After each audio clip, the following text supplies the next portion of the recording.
Thank you so much, Sam, and welcome to all of you.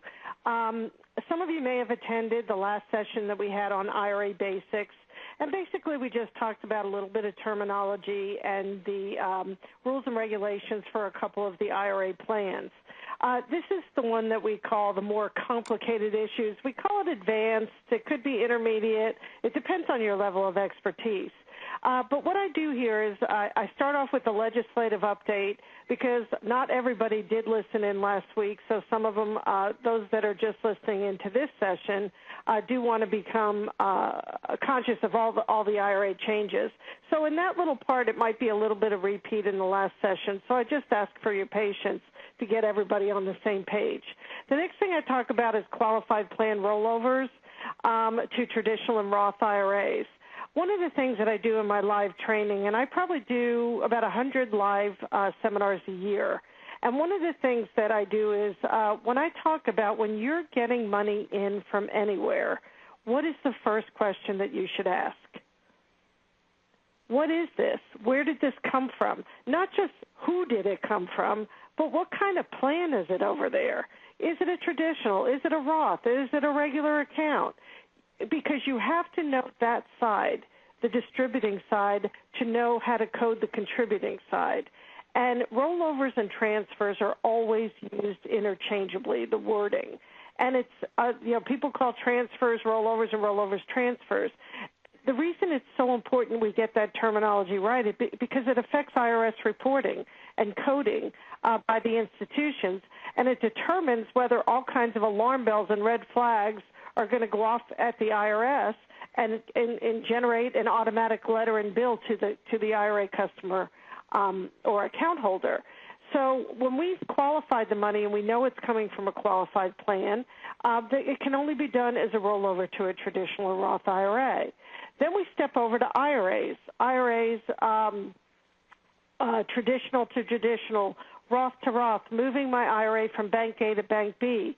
What is the difference between a rollover and a transfer? And some of you say this should be basic stuff. Let me tell you something. I am spending an hour in all of my live training in the advanced class talking about the difference between rollovers and transfers because customers are getting huge bills from the IRS. $250,000 in taxes owed, $85,000, $125,000. Just because they moved their IRA from Bank A to Bank B, but one of the banks didn't code the distribution or the contribution correctly. The most important thing of rollovers and transfers is both banks have to match. If one bank codes it as a distribution, the other one has to code it as a rollover contribution. If one bank codes it as a transfer out, the other bank has to code it as a transfer in. So later on in the presentation, I'll show you my 2T law. Transfer out, transfer in, 2T. I made up the law, but you have to follow it. Then we go into distributions, IRS withholding. I want to make sure when somebody's doing federal withholding that you're calculating on the right figure. What are the exceptions for a 10% IRS penalty prior to 59.5, and how do we code those exceptions, if at all? Just a quick overview of calculating required distributions at age 70.5.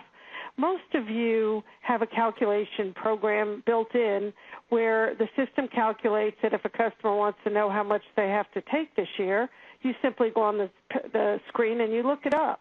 But there may be some times when you may have to manually calculate a 70.5 distribution. And the main reason you would have to do that is if customers are bringing money into you after age 70.5 as a rollover or as a transfer. One of the places we're dropping the ball is we're forgetting to ask them, has the required minimum distribution from this amount of money been met from the other institution, or do we have to meet it from ours?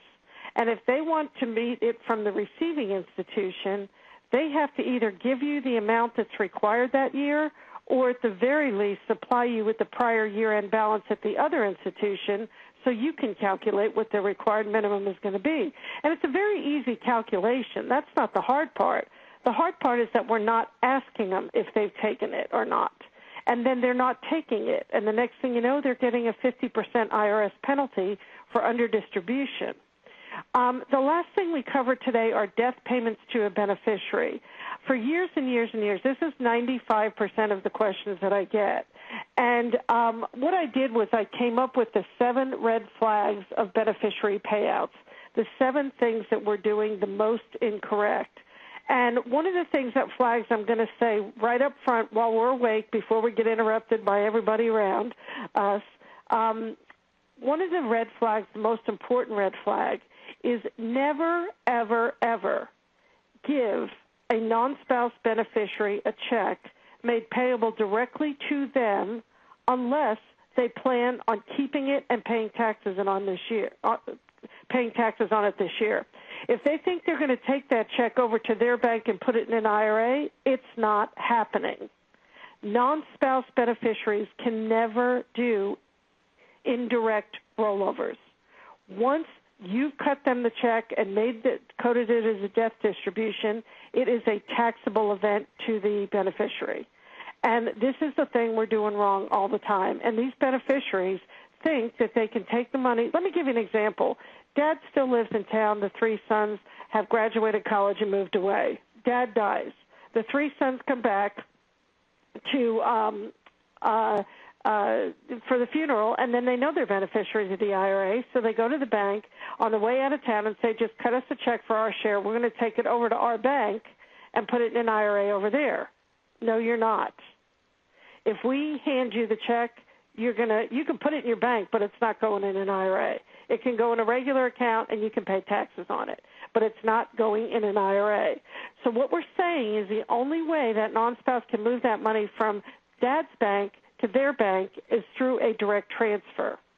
So what you tell them is you have to go home, leave it here now, go home, tell your bank that you inherited an IRA here, have them send us an inherited IRA transfer request, then we can transfer your inherited IRA over to the other bank. But if we hand you the check, it's taxable. And I hate to keep harping on this, but if I could tell you how many corrections I have to walk banks through on this, because, number one, they didn't have them sign the election form, which is another red flag. And, number 2, they told the beneficiary, just take the money and take it and put it in an IRA at your bank. And when the banks are giving bad information, then the banks are responsible for doing the corrections on it. So I want to make sure you really understand that. And, again, we'll go over that again later on in beneficiaries. So, as you can see, we have a lot to talk about. And I like this webinar, and I love training the advanced sessions and live training, because I do get a lot of questions on this, and I want you to get it. So, again, make this as interactive as you want. As Sam said, type in your questions. I'll try to answer some of them at the break and the rest of them before the end of the class. And if we run out of time, you'll get the written, either way, whether I answer them or not, you'll get all the questions that came in during the session, and then the answers and my responses to them. Okay? So starting off with just a quick overview of any cost of living adjustments that came out from the last time we spoke, or last webinar you listened in, the contribution limits for 2014 did not go up. So the most you should ever take in as a regular contribution to traditional or Roth IRAs is 100% of the account holder's earned income up to a maximum of $5,500 if they're under age 50, 65 if they're 50 or over. So when you're checking a regular contribution box, you should never take in more than that amount for a tax year. Now, the traditional and Roth IRA are the only retirement plans that are linked together to get maximum contribution limits. So what we're saying is any amount you put in the traditional IRA is going to decrease your Roth contribution for the same year. So when you add the total traditional and total Roth contributions for the same tax year, the total cannot exceed $5,500, under 50, 65, 50, and over. Now, those are the only 2 retirement plans that are aggregated for limits. For example, I could be putting $50,000 in a SEP and still do $5,500 in a traditional or Roth. You can be doing $10,000 in your 401k and still do $50,000 in a traditional or Roth, or $5,500 in a traditional or Roth. So the SEPs and the employer plans are not aggregated for regular contribution limits. The next cost of living adjustment we had was the ability to deduct your contribution to a traditional if you're covered by a qualified plan. So from 74. When IRA